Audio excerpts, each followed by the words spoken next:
আপনি কি কখনো নতুন মাছ কিনে অ্যাকোয়ারিয়ামে ছাড়ার কয়েকদিনের মধ্যে বা কয়েক ঘন্টার মধ্যেই দেখলেন মাছগুলি মারা গেল? 10টি মাছ ছাড়লেন, 4 থেকে 5টি বা তারও বেশি মাছ মারা গেল। এখন প্রশ্ন হচ্ছে, দোষটা কার? আপনার, দোকানদারের নাকি মাছের?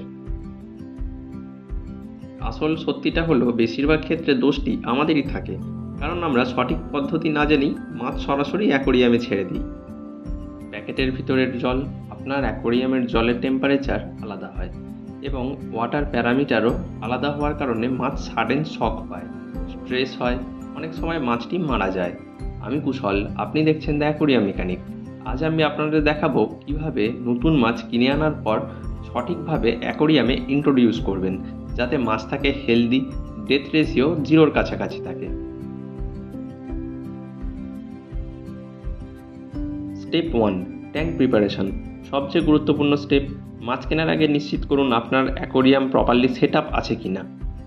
তাতে ব্যবহার করুন ভালো কোয়ালিটির ফিল্টার মিডিয়া।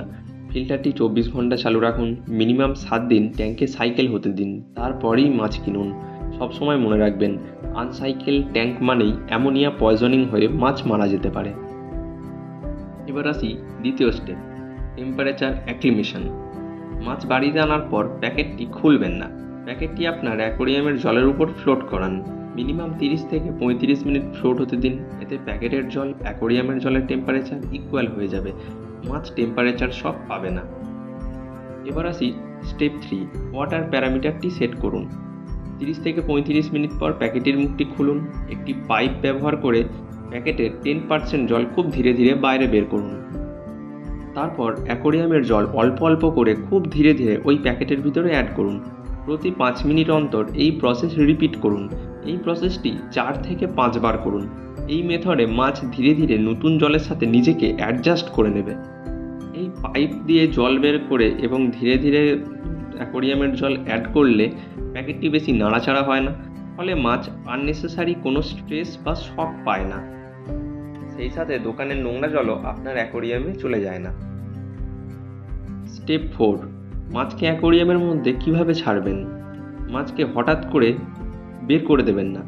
মাছকে নিজে থেকে বের হতে দিন। প্যাকেটের মুখটি খুলে দিন, দেখবেন মাছেরা নিজে থেকেই অ্যাকোয়ারিয়ামের মধ্যে বেরিয়ে আসবে। এতে তাদের স্ট্রেস কম থাকবে। এই সময় আপনি স্ট্রেস হিল সলিউশন দিতে পারেন। 24 ঘন্টা কোনো রকম খাবার দেবেন না এবং সব মাছগুলি প্যাকেট থেকে বেরিয়ে আসার পর অ্যাকোয়ারিয়ামের লাইটটি বন্ধ করে দিন। সবশেষে প্যাকেটের অবশিষ্ট জল আপনি বাইরে ফেলে দিন। বোনাস টিপ, 24 ঘন্টা কোনো রকম খাবার দেবেন না। 24 ঘন্টা পর খুব অল্প পরিমাণে খাবার দিন। দিনে একবার দিয়ে শুরু করুন, পরে আস্তে আস্তে দিনে 2বার করে ফিড করুন, খুব অল্প পরিমাণে। কখনোই ওভার ফিডিং করবেন না। মাছকে কখনোই 5 বা 10 টাকার সস্তা খাবার খাওয়াবেন না। তাকে দিন একটি ভালো মানের খাবার, তাতে মাছের হেলথ ভালো থাকে, কালারও ভালো আসে। মাছ ছাড়ার 4 থেকে 5 দিন পর 10% ওয়াটার চেঞ্জ করুন।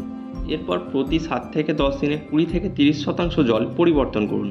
স্ট্যান্ডার্ড রুল, সপ্তাহে একবার 20% ওয়াটার চেঞ্জ। এতে ওয়াটার কোয়ালিটি স্টেবল থাকবে, মাছ হেলদি থাকবে। এই প্রসেসগুলি অবশ্যই ফলো করে দেখুন। এতে আপনার মাছ স্ট্রেস ফ্রি থাকবে, মাছ হেলদি থাকবে, ডেথ রেশিও ড্রামাটিক্যালি কম হবে, আপনার অ্যাকোয়ারিয়াম স্টেবল এবং বিউটিফুল হবে। ভিডিও যদি আপনার ভালো লাগে, ইউজফুল মনে হয়, তাহলে অবশ্যই লাইক করবেন, শেয়ার করবেন এবং চ্যানেলটি সাবস্ক্রাইব করবেন। আমি কুশল, আপনি দেখছেন দ্য অ্যাকোয়ারিয়াম মেকানিক। এরকমই aquarium related professional tips, problem solving এবং প্রপার ফিশ কেয়ার জানতে আমাদের চ্যানেলের সাথে থাকুন। Happy fish keeping.